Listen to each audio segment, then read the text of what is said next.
It's time for Debrief, your weekly roundup of TRT World's top stories. Keep on with these concentration raids. We have quite an audience here. Isabel, alarms are out. We are here. The UN watchdog has ruled Iran is not complying with its nuclear obligations. The decision comes as US and EU officials say they believe Israel is preparing to launch a military attack on Iran. The rising tensions and the prospect of Iranian retaliation has prompted the US to withdraw its diplomatic staff from Iraq and authorize a voluntary departure of US military families in the Middle East. There's a chance of massive conflict. We have a lot of American people in this area, and I said, we got to tell them to get out, because something could happen soon. In breaking news, Israel has attacked several locations around Iran, saying it targeted the country's nuclear and military infrastructure. Yes, there are reports of casualties and high-profile casualties. Indeed. More than 200 warplanes were involved. A massive attack on Iran by Israel has brought concern and condemnation from across the world. Tel Aviv says scientists it claims had been working on a nuclear bomb. Iran's ballistic missile program and its uranium enrichment facility have been directly hit. World leaders are urging restraint, fearful of an all-out war between two of the most militarized countries in the Middle East. In a matter of hours, Israel's Operation Rising Lion decapitated Iran's top military and paramilitary command. The general sentiment in Iran across the country screams war. They're all calling for retaliation, harsh and immediate, of course. One building, I believe, was hit during that attack, and we saw plumes of smoke coming out of there. The attacks are ongoing, and it looks like it's going to keep on going for at least a few days, according to military sources. Strikes are continuing, and the damage of the Iranian ballistic missiles attack are visible in Tel Aviv and the greater Tel Aviv area. And we've seen some of those missiles also fly over us in occupied East Jerusalem. US federal immigration authorities carried out raids at several locations across Los Angeles. It all started with these images of people being arrested and taken into custody as immigration raids took place in the US' second most populous city. Clashes broke out as crowds tried to stop officers from leaving. Our community is under attack and is being terrorized. Activists gathered in the federal building downtown denouncing the recent raids, including Los Angeles Mayor Karen Bass. Imagine how many adults are afraid to go to work because they don't know if they're going to be home to see their children. California's governor insists the initial demonstrations were winding down until Trump alone called up 4,000 National Guard members and 700 U.S. Marines. You have people, they look in your face and they spit right in your face. They're animals. And these are paid insurrectionists. You're destroying people's lives. And to see Trump sending the National Guard without the advice of the governor, I think is a flagrant disregard of states' rights. Trump invoked a power not used by a US president since the civil riots of 1965. A part of a grand experiment to see what happens when the federal government decides they want to roll up on a state or roll up on a city and take over. Thursday was marked by a stunning sight. A U.S. senator started to approach the Secretary of Homeland Security. If this is how the Department of Homeland Security responds to a senator with a question, you can only imagine what they're doing to farm workers. And the US President Donald Trump's controversial decision to send thousands of National Guard members into Los Angeles might have hit a roadblock. A federal judge ruled on Thursday that Trump does not have that authority.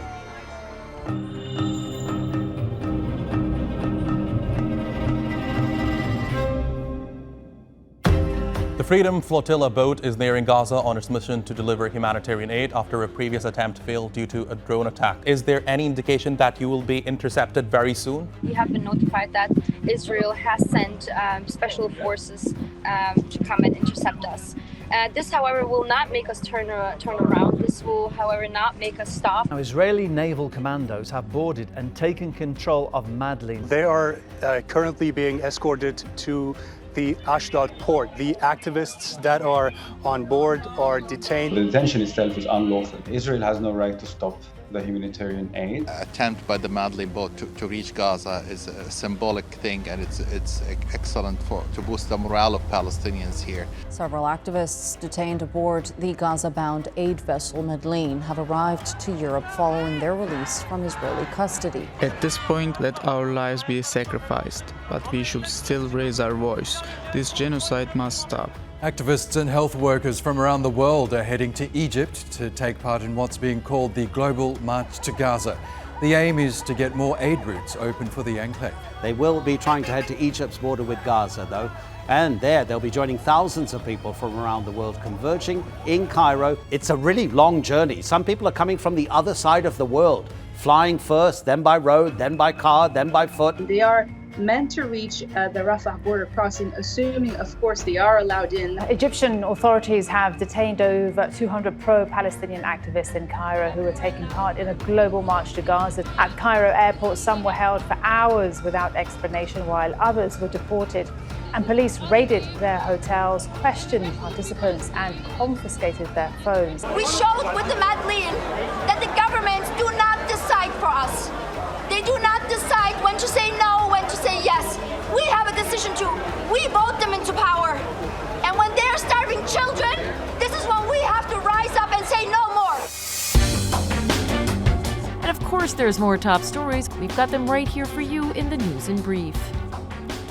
On Thursday, a measure to dissolve the Israeli parliament was up for a vote, threatening to collapse the coalition Prime Minister Benjamin Netanyahu relies on to support his policies and force early elections. His ultra-Orthodox partners had been furious after the Knesset failed to pass a law exempting them from military registration during wartime. But Netanyahu struck a last-minute deal with them, promising to address the issue, after which the dissolution measure failed. Meaning Israeli opposition hopes of prying Netanyahu's grip on power also failed. But it was the gravest threat to his far-right bloc since the events of October 7th, 2023. It'll be another 6 months before his rivals can try again.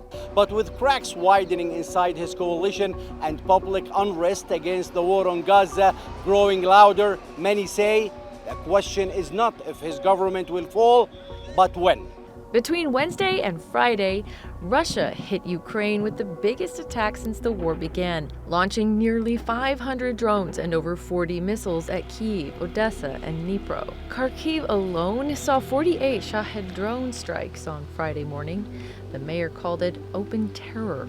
Across the country, dozens of civilians were killed, including children. But U.S. President Trump hasn't committed to sanctions on Russia and blamed Ukraine. They gave Putin a reason to go and bomb the hell out of him last night. That's something I don't like about it. When I saw it, I said, here we go. Now it's going to be a strike, The Kremlin says it's retaliation for Kyiv's June 1st airstrikes on 5 Russian military bases. Its forces have pushed the front line more than 1,000 kilometers deeper into Ukrainian territory. Negotiations in Turkey did see 2 days of prisoner swaps and fallen troops returned, and another is planned for Saturday.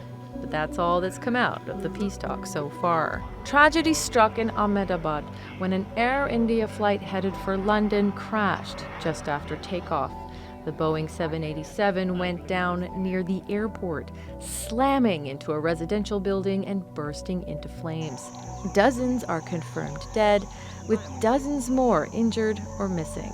Flight AI-171 was carrying over 240 people, most of them Indian nationals, others British, Portuguese, and Canadian. As international condolences flooded in, rescue crews searched the wreckage, and investigators are still trying to piece together what went wrong. And of course, we've got a sample of our programs, Africa Matters, Money Talks, and Sports. Residents in the capital, North Kivu, are dealing with unexploded devices littered around the city. They were left behind during the capture of Goma by the M23 rebels at the end of January. As finger-pointing goes about whose responsibility it is. 26th April this year is a day Ange Bouchouche will never forget. That's when she saw her 13-year-old son, Christian, for the last time. On that day, my son came from school. While I was out shopping, I learned that he had passed away. I asked what he died of and was told that it was the bomb that killed him. After an armed rebellion, the M23 rebels now control the city of Goma. They say it is the government's fault that civilians are dying from unexploded munitions in what was quite recently a war zone. There were more than 50,000 armed people. 50,000. And many of them, they removed their combat, they throw on the street, they throw the arms, everything, the machine guns, everything. So in the first day when we arrived, the thing was to remove all those. World leaders are urging restraint, fearful of an all-out war between two of the world's most militarized countries in the Middle East. Now, firstly, what's been the immediate market reaction to this, and how significant is the impact of these escalating tensions on global equity markets? I'm not an equity expert, but as someone working on geopolitics, of course, the ramifications on geoeconomy is also huge. On energy prices, obviously, and much will depend also on what we're gonna still see in the next few days or weeks even. In other words, if what we have seen last night is just the first phase of more phases to come. Yes, we start with the French Open final, and it was a match that stretched time, shattered limits, and etched its place in history.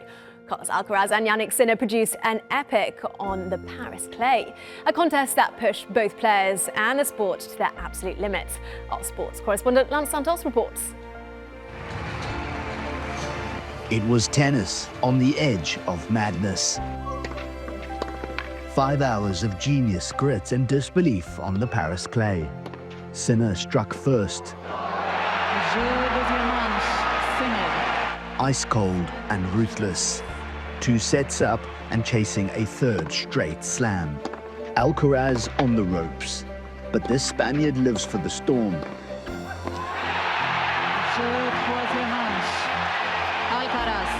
3 championship points down in the fourth, the crowd held its breath. With defeat at his door, Alcaraz chose defiance once more. This was supposed to be the end, but in this match, we were only just getting started.